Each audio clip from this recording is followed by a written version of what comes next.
Panas ekstrim tengah melanda berbagai negara di Eropa, termasuk di Prancis. Beberapa dampaknya juga mulai dirasakan warga setempat. Dan untuk mengetahui bagaimana kondisi terkini di Prancis, kita sudah bergabung bersama Gilang Satria, warga negara Indonesia yang berada di Voreal, Prancis.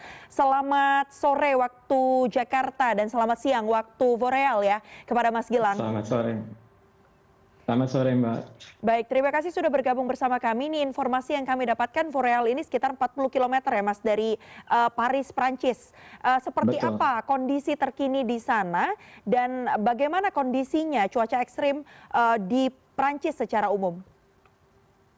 Semenjak hari Senin lalu, temperaturnya sudah menurun. Jadi kita sekarang paginya itu kurang lebih 15 derajat dan siangnya 30. Itu sekarang enak. Kalau minggu lalu pada Juni itu sangat ekstrim. Jadi Paris dan sekitarnya hampir seluruh Prancis menembus sampai 43 derajat. Dan itu ekstrim banget untuk Prancis. Dan ini baru pertama kali dalam sejarah di Prancis menembus 43 derajat. Baik, artinya kalau dibandingkan dengan seluruh wilayah yang ada di Prancis, wilayah mana sih Mas yang sempat paling terdampak cuaca panas ekstrim ini? Jadi biasanya kalau kemarin itu nggak ada pengecualian gitu, Mbak. Jadi semuanya itu benar-benar panas. Jadi biasanya kalau malam hari temperaturnya turun, ini tidak turun. Jadi dia tetap di sekitar 30 derajat pada malam hari. Jadi sangat sulit untuk tidur dengan nyenyak, itu sangat sulit. Paling mungkin yang paling panas itu daerah-daerah yang ada hutannya. Jadi pemerintah takut adanya kebakaran. Disitulah yang paling panas. Artinya saat terjadinya cuaca ekstrim di Prancis, apakah sempat ada imbauan yang disampaikan oleh pemerintah Prancis? Imbauan dari pemerintah Prancis adalah mengurangi aktivitas fisik dari pukul 11 sampai kurang lebih 19. Dan tentunya sering minum dan banyak minum. Dan juga kalau misalnya untuk para pekerja di sini itu mereka boleh untuk work from home. Sekolah-sekolah minggu lalu pada tutup karena di Prancis ini kan kita nggak biasa ya panas ekstrim itu dan tidak ada AC juga. Itu yang terjadi sekitar minggu lalu. Tadi sempat disampaikan bahwa sejak Senin kemarin di awal minggu ini juga sempat terjadi penurunan suhu. Artinya apakah ada perubahan kebijakan, Mas Gilang? Ya betul. Jadi kebijakannya itu berdasarkan suhu yang ada di saat hari itu. Jadi sekarang itu kita kebijakannya kita kembali bekerja ke kantor. Sekolah-sekolah sekarang sudah tutup karena sudah libur musim panas. Tapi minggu depan ini diperkirakan cuaca akan naik lagi karena adanya suhu panas dari Sahara. Oke, artinya informasi ya Mas ya secara berkala juga terus diperbarui oleh pemerintah. Biasanya ya Mas ya kalau di Prancis itu channel komunikasinya lewat mana sih Mas untuk bisa misalnya tadi Mas Gilang bilang kalau minggu lalu bisa diperbolehkan WFH, kalau minggu ini artinya Betul. sudah mulai masuk ke kantor lagi. Nah itu biasanya pekerja-pekerja itu ceknya dari mana? Apakah kemudian dari email kantor secara berkala masuk atau ada announcement khusus dari pemerintah yang disampaikan sehingga warga nih sebelum beraktivitas setiap harinya harus cek dulu gitu informasi dari pemerintah secara resmi. Jadi kita itu masing-masing punya responsibility. Jadi pemerintah punya responsibility untuk memberitahu warga dan kami juga sebagai warga yang tinggal di sini kita juga harus mengecek. Jadi setiap malam pukul 8 malam itu ada seperti BMKG gitu ya. Ada perkiraan cuaca dan warning kalau ada warning dan setiap pukul 8 malam itu. Jadi kita tahu sehari sebelumnya di malam hari bagaimana kondisi besok. Oke, berarti pengecekan secara berkala dan informasi juga secara Betul. berkala diupdate oleh pemerintah setempat ya. Betul. Kalau Anda memiliki informasi gitu Mas, setidaknya mungkin di wilayah atau negara atau di wilayah Anda ya di 40 km dari Paris tadi yang disebutkan. Ada berapa banyak warga negara Indonesia sih Mas sebenarnya yang berada di sana atau mungkin Anda punya informasi secara umum di Prancis gitu? Kalau di Parisnya sendiri, kalau nggak salah ada kurang lebih 20.000 kalau nggak salah, apa di Prancis ya, 20.000 Mhm, warga negara Indonesia.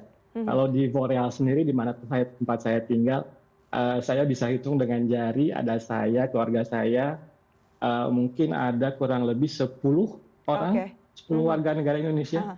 Kemarin saat, gelombang panas ekstrim terjadi, sempat ada imbauan juga kah dari, pemerintah Indonesia atau KBRI dalam hal ini?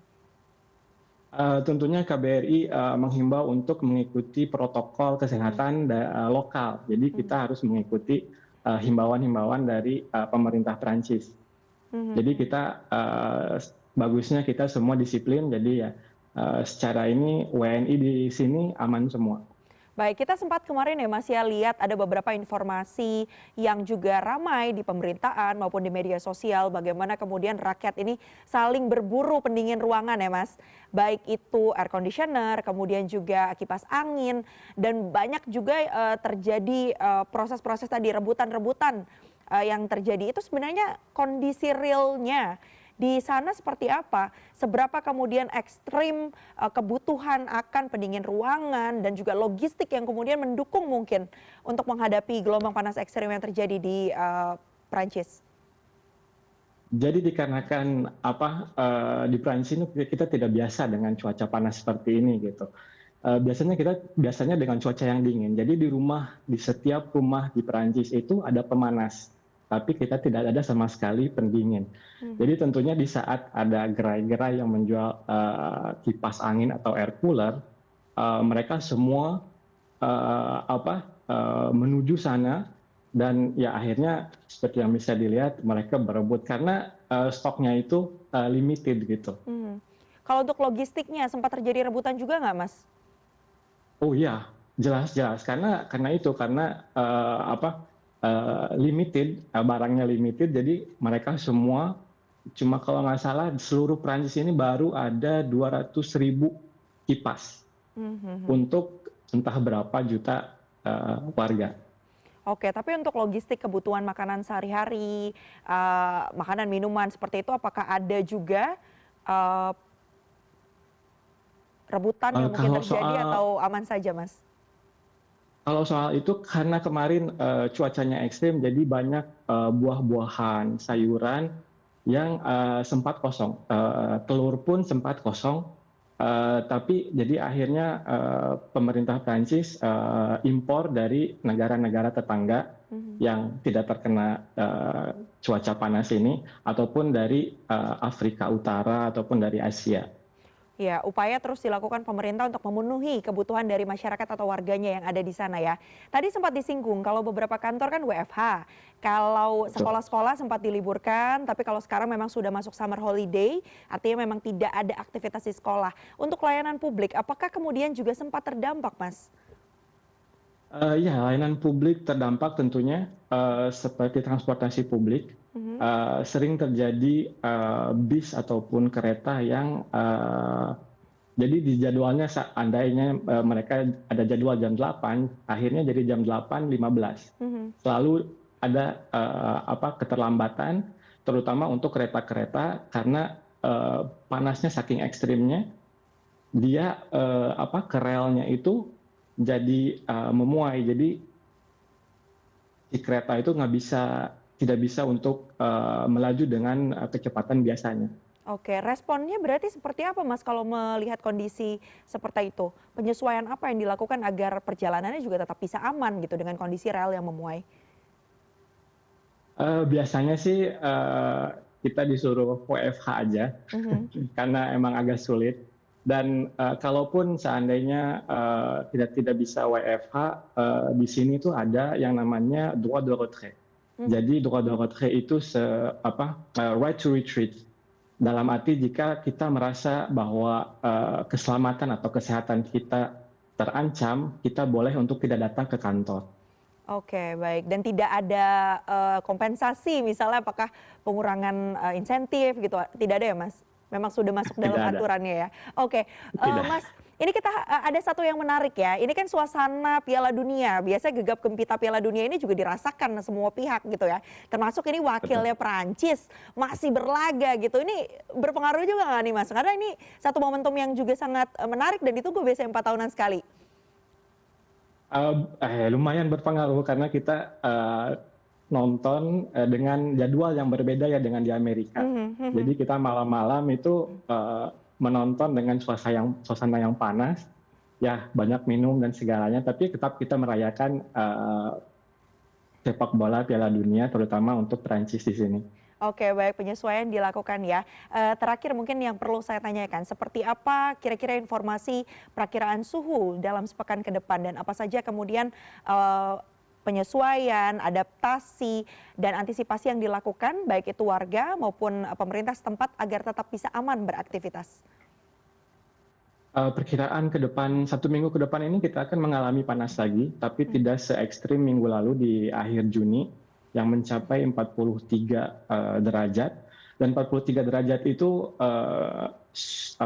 udara yang dirasakan, tapi yang dirasakan real time karena pemantulan dari matahari ke aspal itu bisa terasa sampai 47.